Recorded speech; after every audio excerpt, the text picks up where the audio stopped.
আজকে অনেক উপকারী একটা ভর্তা নিয়ে হাজির হয়েছি। হ্যালো এভরিওয়ান, আসসালামু আলাইকুম। কেমন আছেন সবাই? আশা করি ভালো আছেন। আজকে আমি সজনে পাতার ভর্তা বানিয়ে আপনাদেরকে দেখাবো।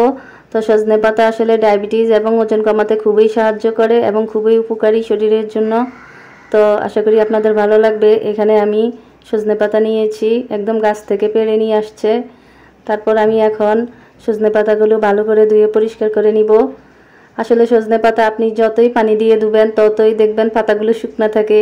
খুবই ভালো লাগে আমার কাছে এই জিনিসটা। আপনি যতই পানি দিয়ে ধুতে যান না কেন আপনার পাতাগুলো ভিজবে না, পানি একদম শুকনোই থাকবে। তারপর ধুয়ে নেওয়া শেষ। এখন আমি এখানে হাঁড়িতে দিয়ে দিচ্ছি সজনে পাতাগুলো। প্রথমে আমি সিদ্ধ করে নিব। তারপর এখন এখানে আমি দিয়ে দিয়েছি পেঁয়াজ কুচি, তারপর দিয়ে দিয়েছি রসুন, তারপরে দিয়ে দিয়েছি শুকনো মরিচ। এখন তারপর আমি এখানে কাঁচামরিচও দিয়ে দিয়েছি 2টি।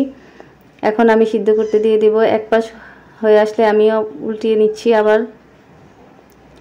তো আমি আরও কিছুক্ষণ ডেকে সিদ্ধ করতে দিয়ে দিব। তো কিছুক্ষণ পর ফিরে আসলাম, ঢাকনা সরিয়ে আমি আবারও দেখলাম আমার সিদ্ধ হয়ে আসছে কিনা সজনে পাতা। আসলে আগে কোনো কিছু খাওয়া হতো না, কিন্তু এখন আমরা যেসব আইটেম দেখা গেছে যে শরীরের জন্য খুবই উপকার, ওইসব আইটেম আমরা এখন খাওয়ার জন্য বেশি অস্থির হয়ে থাকি। তো আমার সিদ্ধ করা শেষ সজনে পাতাগুলো এখন আমি পাটায় বেটে নিব। আমি এই সজনে পাতা অবশ্য ব্লেন্ডারও করে একবার খেয়েছিলাম, কিন্তু আপনার ব্লেন্ডারে যখন করে খেয়েছিলাম কিন্তু খেতে খুব একটুও ভালো লাগে না। আসলে পাটায় বেটে যে ভর্তা বানানো হয় ওই ভর্তা অনেক টেস্ট হয়, কিন্তু সজনে পাতা আপনারা ব্লেন্ডার করতে যাবেন না, অবশ্যই পাটায় বেটে করবেন, তাহলে দেখবেন ভর্তাটা খুবই ভালো লাগবে। তো বেটে নিচ্ছি আমি। এই ভর্তাটা আসলে অনেক মজার,